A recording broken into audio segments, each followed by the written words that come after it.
Hello students, welcome to Biology class. After the process of reproduction, now we will discuss about the reproductive health. What is the reproductive health? What do we understand by the reproductive health? It is healthy reproductive organ with normal function. According to WHO, it is a total well-being in all aspects of reproduction, that is physical, behavior, emotional and social. It means अगर society में reproductive health अच्छी होगी तो they will be more connected with each other in terms of emotional and social behaviour. तो why reproductive health is important and हमारे पास इसको maintain करने के लिए क्या क्या मेथड हैं, हम रिप्रोडक्टिव हेल्थ के चैप्टर में इसको डिस्कस करेंगे. स्टूडेंट्स, अब हम बात करेंगे कि रिप्रोडक्टिव हेल्थ को मेंटेन करने के क्या क्या प्रॉब्लम्स हैं और क्या क्या स्ट्रेटेजीज हम लोग अडॉप्ट कर सकते हैं इसको मेंटेन करने के लिए. आपको पता होना चाहिए कि इंडिया वर्ल्ड का फर्स्ट कंट्री है जिसने टोटल रिप्रोडक्टिव हेल्थ को अटेंड करने के लिए many action plan and programs start किए एट ए नेशनल लेवल, जिसको popularly we know as in India as a family planning, or it was initiated in 1951 under the operation of RCH, which is known as the reproductive and child care health program. इस program के अंदर लोगों में awareness create की जाती है, awareness programme launch किए जाते हैं जिससे कि रिप्रोडक्टिव रिलेटेड प्रॉब्लम्स के बारे में लोगों को पता चले. और ये प्रोग्राम या ये ऑपरेशन ऑल्सो फैसिलिटेट या support buildup for the attaining reproductive health. Students, बहुत सारे तरीके हैं, बहुत सारे टास्क हैं जो आरसीएच प्रोग्राम के अंदर भी आते हैं और कुछ पर्सनल लेवल पर भी हम लोग एक स्पेशल एज ग्रुप जो कि एडोलसेंस होता है और इस एज में इस नॉलेज की बहुत ज्यादा जरूरत होती है और मैं तो कहूंगी कि नीड होती है. सोसाइटी की रिस्पॉन्सिबिलिटी है कि इस एज ग्रुप को शिक्षित किया जाए या बताया जाए all problems related with the reproductive health. Many government and non governmental agencies हैं जो इस अवेयरनेस को क्रिएट करने के लिए सम ऑडियो विजुअल क्लिप्स भी बनाती है और प्रिंटेड फॉर्म में भी कुछ इंफॉर्मेशन डिलीवर करने की कोशिश करती है for the create awareness among the people. मुझे लगता है कि इस एज में एडोलसेंस एज ग्रुप में जो स्टूडेंट्स होते हैं, बच्चे होते हैं, वो अपने पेरेंट्स के ही सबसे ज्यादा क्लोज होते हैं, टीचर्स के क्लोज होते हैं या सम उनके क्लोज या फ्रेंड्स ही भी क्लोज हो सकते हैं. तो ये उनकी जिम्मेदारी बनती है कि उनको ये इमोशनली अटैच होकर ये पूरे बिलीफ के साथ ये सारी बेसिक इंफॉर्मेशन डिलीवर करें जिससे कि उनकी रिप्रोडक्टिव हेल्थ मेंटेन रहे. And it is also very important कि सेक्स एजुकेशन को स्कूल में भी टीच करने के लिए इंकरेज करना चाहिए, क्योंकि स्कूल्स में जो सेक्स एजुकेशन को पढ़ाया जाएगा वो साइंटिफिकली तरीके से पढ़ाया जाएगा जिससे कि एडोलसेंस एज ग्रुप के बच्चों में जो सेक्स के बारे में मिथ्स हैं, कुछ काल्पनिक इमेजेस हैं, वो थोड़ा सा क्लियर हो इन द साइंटिफिक वे. और इसके थ्रू लाइक इसको सेक्स ट्रांसमिटेड डिसीज है लाइक एड्स या अदर थिंग्स अगर साइंटिफिक वे में पढ़ेंगे तब वो जान पाएंगे हाउ डेंजरस दे आर. तो I think it should be sex education should be encourage in schools. इसके अलावा आई थिंक जो मैरिजेबल एज में है या यंग कपल्स हैं specially in rural areas, they are mostly uneducated couples, तो उनको बहुत जरूरी है कि डिफरेंट बर्थ कंट्रोल के ऑप्शंस के बारे में बताया जाए, प्रेगनेंसी केयर के बारे में बताया जाए, प्रेगनेंसी में जो प्रॉब्लम्स आ सकती हैं उनके बारे में अवेयरनेस दी जाए, आफ्टर प्रेगनेंसी जो केयर होता है, ब्रेस्ट फीडिंग की importance and the many problems which may be occur in pregnancy time, उनके बारे में उनको अवेयरनेस दिया जाए. और मेन मोस्ट इम्पोर्टेंटली अगर हम इस सेक्स एजुकेशन को या इस अवेयरनेस को क्रिएट करेंगे तो it is possible to reduce the sex crime and sex abuse, because ये जो सारे सेक्सुअल प्रॉब्लम्स होती हैं ये अनअवेयरनेस की वजह से ही होती हैं. अगर हम इसको नॉर्मलाइज कर दें, पीपल को अवेयर कर दें इन सब चीजों के बारे में, तो आई थिंक हम कंट्री को इन क्राइम से, इन सेक्स रिलेटेड प्रॉब्लम से काफी हद तक बचा सकते हैं.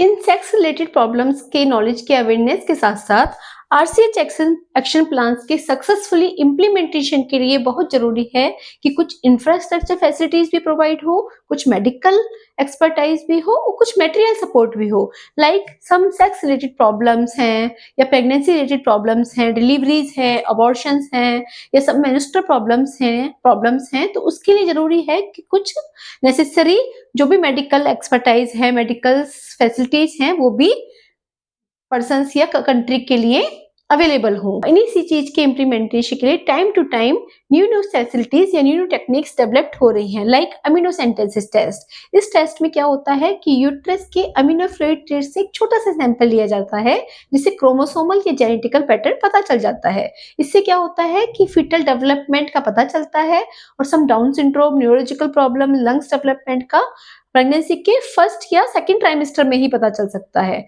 बट लोग इसका मिसयूज करते हैं फीमेल पोएटिसाइड्स के लिए, इसलिए इंडिया में इसको बैन करना पड़ा है। तो इसके लिए हम लोग को इन टेक्निक्स का ठीक से यूज करना है अपने रिप्रोडक्टिव हेल्थ के बेटरमेंट के लिए, by creating better awareness of sex related problems, increasing facilities of medical treatment for this and the postnatal care of the pregnancy. से क्या हो रहा है कि जो मोर्टेलिटी रेट है for the mother and infant का वो कम हो रहा है, फैमिली साइज मेंटेन हो रहा है और सेक्स रिलेटेड क्राइम भी कम हो रहा है, जो इंडिकेट करते हैं सोसाइटी की गुड रिप्रोडक्टिव हेल्थ को। फ्रेंड्स, अब हम बात करते हैं population explosion and birth control methods पर। एज वी नो कि with number of good reasons लोगों की क्वालिटी ऑफ लाइफ पहले से बहुत ज्यादा इंप्रूव हो गई है और मेडिकल फील्ड में डेली जो नई नई डेवलपमेंट्स हो रही हैं, नई नई रिसर्च हो रही हैं, उससे मेडिकल या हेल्थ फैसिलिटीज का इंफ्रास्ट्रक्चर बहुत ज्यादा डेवलप्ड हो गया है और इंक्रीजिंग एजुकेशन लेवल की वजह से लोगों के लिविंग स्टैंडर्ड में भी बहुत फर्क पड़ा है। तो इन सब का डायरेक्टली इम्पैक्ट, एक्सप्लोसिव इम्पैक्ट पड़ा है पॉपुलेशन ग्रोथ रेट पर। अगर हम ग्लोबली पॉपुलेशन देखें तो it was 1 billion in 1900 and it increase up to 6 billion in 2000। It means 1000 years में वर्ल्ड की पॉपुलेशन 4000 इंक्रीज हो गई और इसी टाइप का सिमिलरली इंक्रीजिंग ट्रेंड मिला है इंडियन पॉपुलेशन में भी। इंडिया की बात करें तो eight the time of independence the Indian population was only 349 million, but in 2000 it crossed 1 billion. It means every sixth person of the world is the Indian. The main reason of this is the rapid decline in the death rate and the decline in maternal mortality rate, infant mortality rate, and the increasing number of reproducible age group of person. Through RCH program India ने इस population growth rate को कम करने का बहुत try किया है, but it was marginal.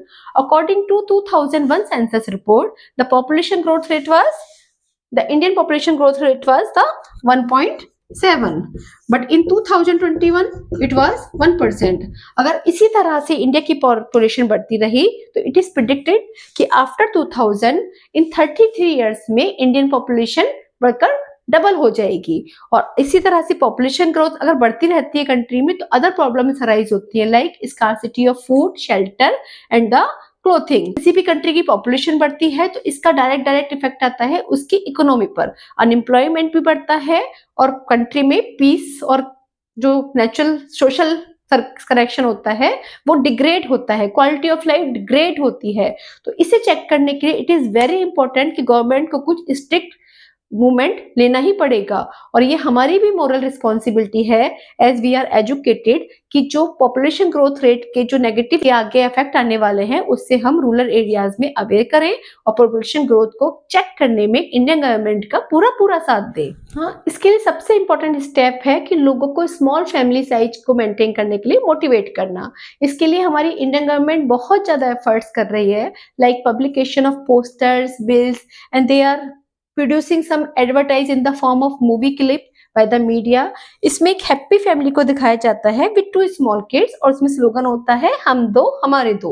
इसमें दिखाते हैं कि एक छोटी फैमिली के साथ लिमिटेड रिसोर्स में भी कैसे फैमिली हैप्पी रहती है और जहाँ फैमिली बड़ी होती है, अगर लिमिटेड आपके रिसोर्स लिमिटेड है तो कैसे कंपटीशन होता है और कितना प्रॉब्लम्स होता है फैमिली को ग्रो अप करने में। और अगर आजकल तो वर्किंग कपल्स हैं, 1 चाइल्ड नॉर्म को ही फॉलो करते हैं तो उससे भी पॉपुलेशन ग्रोथ रेट चेक हो सकती है। इसके अतिरिक्त जो इंडिया में गवर्नमेंट ने मैरिजेबल एज प्रिस्क्राइब की हुई है जो कि लड़कियों के लिए 18 साल है और लड़कों के लिए 21 साल, इसको स्ट्रिक्टली फॉलो करना पड़ेगा, गवर्नमेंट को फॉलो करवाना पड़ेगा। और इसके अलावा जो रूरल एरियाज हैं उसमें गवर्नमेंट स्मॉल फैमिली वालों को कुछ इंसेंटिव देकर भी प्रमोट करती है। ये तो हमारे मोटिवेशनल मेथड है। इसके अलावा कुछ कंट्रासेप्टिव मेथड भी होते हैं जो कि अनवांटेड प्रेगनेंसी को ब्लॉक करते हैं, प्रिवेंट करते हैं और पॉपुलेशन ग्रोथ को कंट्रोल करने में हमारी हेल्प करते हैं. These are very effective methods. The contraceptive method should be easily available, affordable होना चाहिए और विद नो साइड इफेक्ट होना चाहिए, जिससे कि लोगों को अडेप्ट करने में कोई हेल्थ की या मेंटली प्रॉब्लम ना हो.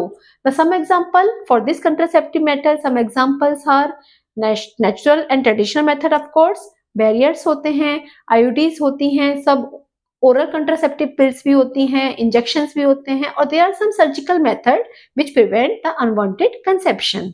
स्टूडेंट्स, अब हम बात करेंगे बर्थ कंट्रोल की. बर्थ इसमें कंट्रासेप्टिव मेथड्स में सबसे पहले हम बात करेंगे नेचुरल मेथड्स की.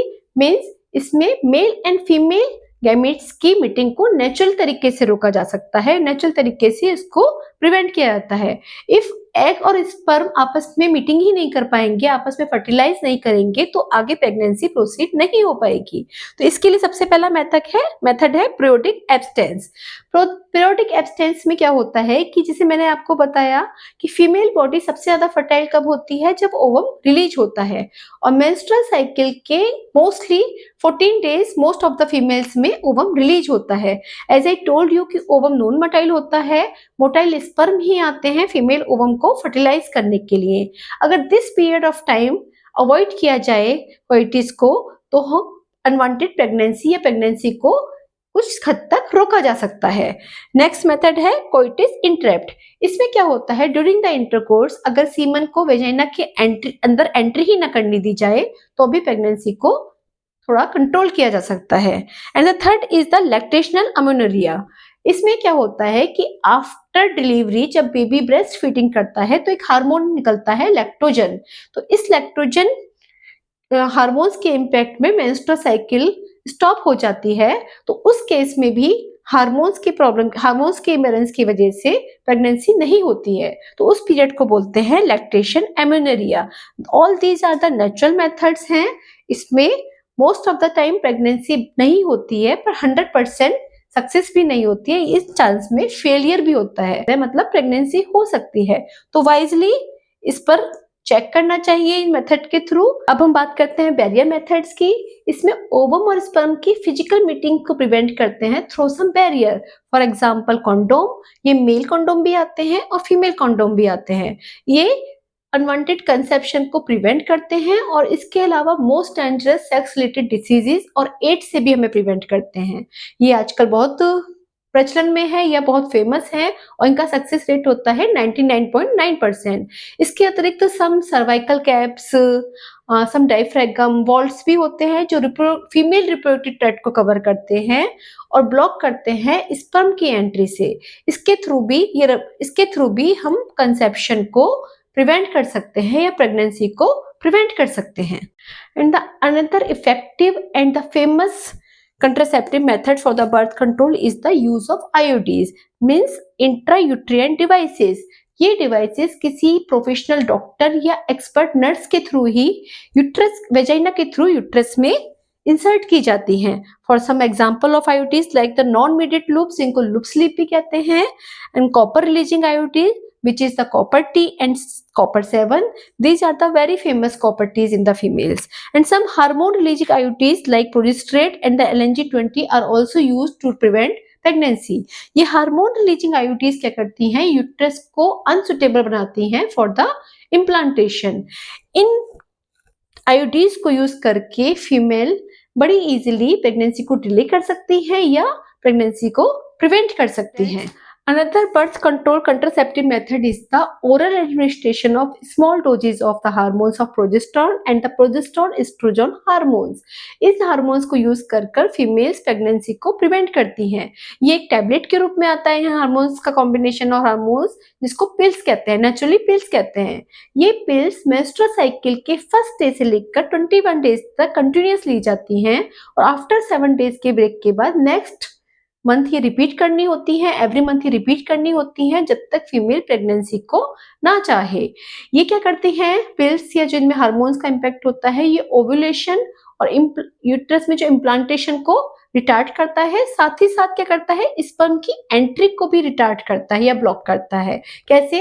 जो सर्वाइकल म्यूकस होता है जिसमें स्पर्म एंटर करते हैं, उसकी पीएच को चेंज करता है, उसकी क्वालिटी को चेक करता है, बाय विच स्पर्म आगे नहीं जा पाते, वही खत्म हो जाते हैं। हमारी परिवार नियोजन वो है, उसमें एक नई टैबलेट आई है जो सहेली है, वीक में 1 टाइम लेना होता है। इसके अतिरिक्त apart of this there are some injection of these hormones combination, like ये हार्मोन्स के जो प्रोजेस्टेरोन और प्रोजेस्टेरोन के कुछ हार्मोन्स भी होते हैं, ये 3 मंथ्स में ओनली 1 टाइम दिया जाता है और इसका इम्पैक्ट पिल्स की तुलना में ज्यादा रहता है। और one apart of this some high dose of estrogen and progesterone combination hormones and progesterone कब दिया जाता है? ये दिया जाता है at the time of emergency, means some rape cases and some criminal activities के ड्यूरेशन में अगर कोइटिस होता है तो कोइटिस के विद इन 72 आवर्स में high dose of progesterone and estrogen देकर अनवांटेड प्रेगनेंसी को डिस्ट्रॉय किया जा सकता है या बचा जा सकता है। Another important birth control contraceptive method is the surgical method, which is called sterilization. ये मेल और फीमेल पार्टनर में किया जाता है as a terminal method to prevent pregnancy completely. इसमें क्या होता है, गैमेट्स होते हैं, मेल और फीमेल गैमेट्स, इनके ट्रांसपोर्ट को ही ब्लॉक किया जाता है जिससे कि आगे प्रेगनेंसी कंटिन्यू ना हो पाए या प्रेगनेंसी हो ही ना पाए। इसमें मेल में जो होता है उसको वेस्कोटॉमी कहते हैं और फीमेल में जो होता है उसे ट्यूबिक्टॉमी कहते हैं। वेस्कोटॉमी में क्या होता है कि वेस्ट डिफरेंस जो मेल की होती है उसके छोटे से पार्ट को रिमूव कर दिया जाता है या स्कॉटम के थ्रू एक चीरा लगाकर उसको बांध दिया जाता है। सेम इसी तरह से फीमेल ट्यूबिक्टॉमी में क्या होता है कि फेलोपियन ट्यूब का एक छोटा सा पार्ट रिमूव कर देते हैं या एब्डोमेन या वेजाइना के थ्रू चीरा लगाकर उसको बांध देते हैं। इस प्रोसेस को हिंदी में नसबंदी कहते हैं, जो ग्रामीण इलाकों में, रूरल एरियाज में बहुत पॉपुलर है। वहाँ गवर्नमेंट की तरफ से इसको कराने पर इंसेंटिव भी दिए जाते हैं, उनको सब फाइनेंशियल सपोर्ट भी दिया जाता है जिससे कि लोग इंकरेज हो नसबंदी को कराने के लिए।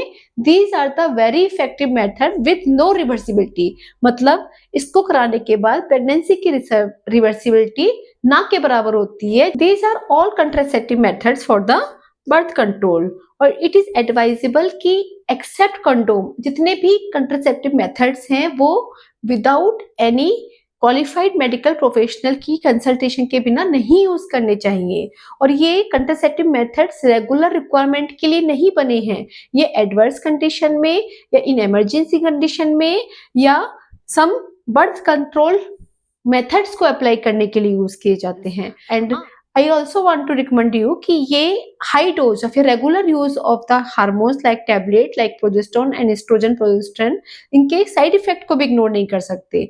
Sometimes they induce nausea, vomiting, abdominal cramps and the some problems in menstrual cycles and sometimes breast cancer जैसे symptom भी आते हैं और sometimes they can induce sterility also.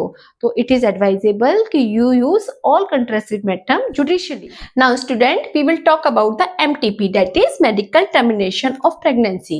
जब pregnancy को full term से पहले intentionally और voluntarily terminate किया जाता है तो इसको बोलते हैं medical termination of pregnancy, MTPs या induced abortion. Nearly 40 to 50 billion all over the world every year MTPs perform की जाती हैं जो कि टोटल कंसीव प्रेगनेंसी का 1/5 पार्ट होती हैं।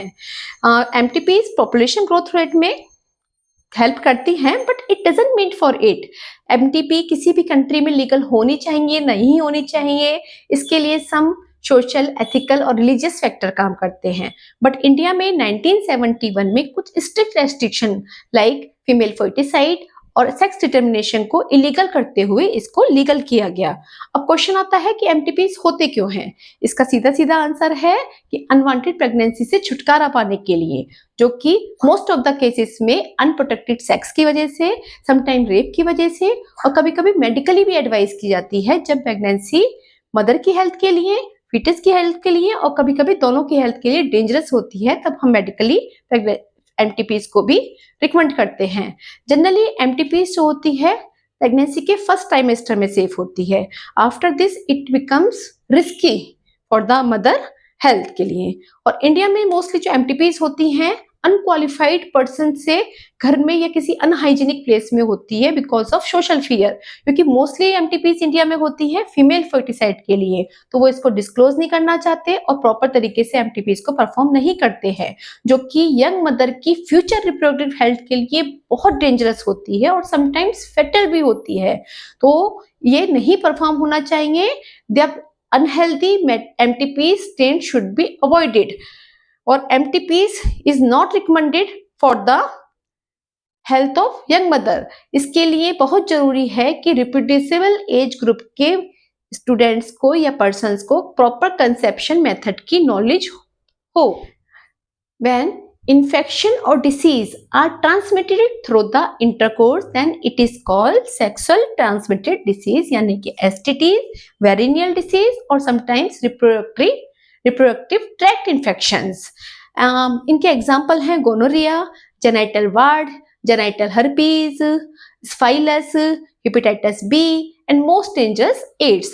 Some STDs like hepatitis B and AIDS contaminated infected needle की यूज करने से भी हो जाती है, समटाइम्स इन्फेक्टेड सर्जिकल इंस्ट्रूमेंट की यूज करने से भी होता है, and sometimes transfusion of bloods from the infected person to healthy person से, और समटाइम्स इन्फेक्टेड मदर से फीटस को भी हो जाता है। Except hepatitis B and the AIDS के अलावा सारी जितनी भी एसटीडीज हैं इनके सिम्टम माइल्ड होते हैं और इनका अर्ली डिटेक्शन हो जाए तो प्रॉपर ट्रीटमेंट भी हो जाता है। But most of the cases में फीमेल एसिम्टोमेटिक होती हैं और लॉन्ग टाइम तक उनका जो सिम्टम है वो अनडिटेक्टेड रहते हैं, तो उससे क्या होता है कि मेजर कॉम्प्लिकेशन स्टार्ट हो जाते हैं, like pelvic inflammatory disease develop हो जाती है, पीआईडी, प्रेगनेंसी अबॉर्ट हो जाती हैं, इकोटोपिक प्रेगनेंसी हो जाती हैं, और समटाइम्स क्या होता है कि कैंसर भी डेवलप्ड हो जाता है। तो ये STDs most of the countries में ये हेल्थी सोसाइटी के लिए थ्रेट की तरह होते हैं, तो इनका आरसीएच प्रोग्राम के तहत एसटीडी के अर्ली प्रिवेंशन, अर्ली डिटेक्शन और प्रॉपर ट्रीटमेंट पर प्राइम कंसिडरेशन होना चाहिए। एक बात और नोटिसेबल है कि एसटीडीज जो मोस्टली होती हैं ये 15 से 24 एज ग्रुप के यंग पर्सन्स में ज्यादा होती हैं। इसका मेन रीजन है कि ये ग्रुप अनेवर होता है इस चीज के लिए, तो आई सजेस्ट या आई थिंक कि सेक्स एजुकेशन इस एज ग्रुप के लिए बहुत जरूरी है, ये सेक्सुअली ट्रांसमिटेड डिजीज को अवॉइड करने के लिए। When couples are unable to produce their babies, this condition is called infertility. A large number of couples in all over the world, including India, are unable to produce babies या suffering from the infertility problem. इसके बहुत सारे कारण हो सकते हैं, कुछ physiological होते हैं, कुछ हेल्थ डिसीजेस भी होती हैं, समटाइम हार्मोनल इम्बैलेंस भी इसका कुछ वो मेन रीजन होता है, यूज ऑफ ड्रग्स, और most of the time psychological problem भी इनफर्टिलिटी का कारण बन सकते हैं। इन टुडे सिनेरियो जो लेट मैरिजेस होती हैं, वर्क का pressure and sometimes over use of contraceptive pills भी इसका इनफर्टिलिटी का मेन रीजन हो सकते हैं। बट इंडिया में मोस्टली फीमेल्स को ही इनफर्टिलिटी के लिए ब्लेम किया जाता है, बट इसका मेन रीजन समटाइम्स मेल्स ही ज्यादा रिस्पॉन्सिबल होते हैं। इन इनफर्टिलिटी की प्रॉब्लम को सॉल्व करने के लिए कुछ स्पेसिफिक हेल्थ केयर सेंटर होते हैं जिनको बोलते हैं इनफर्टिलिटी केयर सेंटर। इन सेंटर्स में इनफर्टिलिटी के जो रीजन्स होते हैं उनको डायग्नोज करते हैं और उस डिसऑर्डर को करेक्ट करके कपल्स को बेबी कंसीव करने में हेल्प किया जाता है। बट समटाइम जब ये डिसऑर्डर करेक्ट नहीं हो पाते हैं तो कुछ मॉडर्न टेक्निक्स हैं जिनको अडॉप्ट करके बेबी कंसीव किया जा सकता है। इन टेक्निक्स को बोलते हैं असिस्टेड रिप्रोडक्टिव टेक्निक्स। ये कपल्स को इन टेक्निक्स को अडॉप्ट करने के लिए एडवाइस करते हैं। लाइक इसमें है आईवीएफ, मींस इसमें आउटसाइड द फीमेल बॉडी जो सिमिलर कंडीशन है वहां एम्ब्रियो का डेवलपमेंट होता है और this technique is followed by the embryo transfer. इस टेस्ट ट्यूब प्रोग्राम में मेल पार्टनर के स्पर्म को और फीमेल पार्टनर के ओवम को फर्टिलाइज किया जाता है सुटेबल कंडीशन में और 8 स्टेज ब्लास्टोमियर स्टेज में फैलोपियन ट्यूब में ट्रांसफर करते हैं, तब इसको बोलते हैं जाइगोट इंट्राफैलोपियन ट्रांसफर। बट अगर 8 ब्लास्टोमियर से आगे की स्टेज में इसको ट्रांसफर करना होता है तो उसे यूट्रस में ट्रांसफर करते हैं और उसको बोलते हैं इंट्रा यूट्राइन ट्रांसफर। इसके अलावा embryo developed in vivo fertilization, embryo development through in vivo fertilization भी एक बहुत अच्छा ऑप्शन है फॉर द कंसीविंग या to the resolve the infertility problem. इसमें क्या होता है कि गैमीट का फ्यूजन फीमेल बॉडी के अंदर ही होता है, जिसमें जो फीमेल्स मतलब जो फीमेल्स बेबी को कंसीव नहीं कर पाती उसका इन विवो फर्टिलाइजेशन के थ्रू हम वो डॉक्टर्स कंसीव कराते हैं। इसमें समटाइम्स फीमेल ओवम प्रोड्यूस नहीं कर पाती या कुछ प्रॉब्लम्स होती है, बट उसमें वो आगे का फर्दर डेवलपमेंट के लिए सुटेबल उनके पास एनवायरनमेंट होता है या उसको प्रेगनेंसी को कंटिन्यू कर सकती हैं, तो उसमें डोनर फीमेल से ओवम लिया जाता है और उसको फीमेल बॉडी की फैलोपियन ट्यूब में ट्रांसफर कर देते हैं। तो इसको बोलते हैं गैमीट इंट्राफैलोपियन ट्रांसफर। और समटाइम्स आईसीएसआई, इसमें डायरेक्ट स्पर्म को फीमेल बॉडी के ओवम में इंजेक्ट किया जाता है, तो इसको बोलते हैं इंट्रासाइटोप्लाज्मिक स्टेमन इंसेमिनेशन।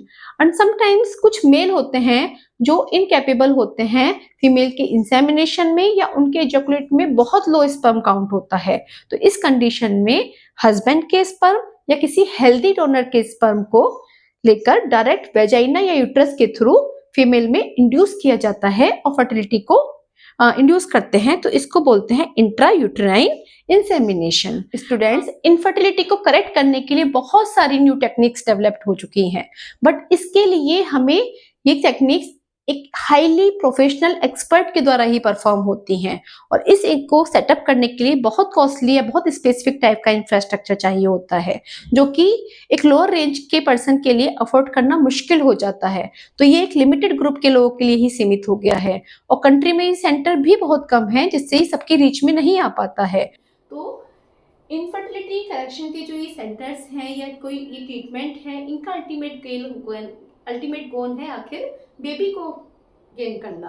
तो इसके लिए adoption is the good option, but India में अडॉप्शन पॉपुलर नहीं है because of some religious, social and emotional factor. और इंडिया के रूरल एरियाज में मोस्टली वुमेन्स को ही, फीमेल्स को ही ब्लेम किया जाता है। इसके लिए उन्हें बहुत सारी लोकल और डेंजरस चीजें खिलाई जाती हैं नीम हकीम के द्वारा, उन्हें मेंटली टॉर्चर किया जाता है। इसकी वजह से उनकी mental and physical and psychological health बहुत डिट्रोइट होती है। आई थिंक यह गवर्नमेंट को प्रमोट करना चाहिए कि legal adoption is the best method to get babies. इससे जो बेबी जिसके पेरेंट्स नहीं हैं उसको ग्रोइंग स्टेज में पेरेंट्स का प्यार मिलेगा, और जो पेरेंट्स या जो कपल्स जिनके बच्चे नहीं हैं, बेबीज नहीं हैं, वो बच्चे को अडॉप्ट कर उन्हें अपने बच्चे की तरह ग्रो अप कर सकते हैं। इससे दोनों का प्रॉब्लम सॉल्व होगा और एक हेल्दी एनवायरनमेंट क्रिएट होगा। ओके, तो इसके साथ ही हमारा रिप्रोडक्टिव हेल्थ का चैप्टर कंप्लीट होता है। आई थिंक आपको समझ में आया होगा और आपने इससे अडॉप्ट कुछ सीखा होगा। ओके, आप इसे समझिए, इस पे ध्यान दीजिए। It's not a chapter of curiosity, is a chapter of the understanding. Last में मैं आपसे यही रिक्वेस्ट करूंगी कि प्लीज मेरे चैनल को सब्सक्राइब कीजिए, मुझे मोटिवेट कीजिए आगे पढ़ाने के लिए। मैं आगे ऐसे ही वीडियो बनाकर आपको आपकी हेल्प करना चाहूंगी। Okay, bye bye.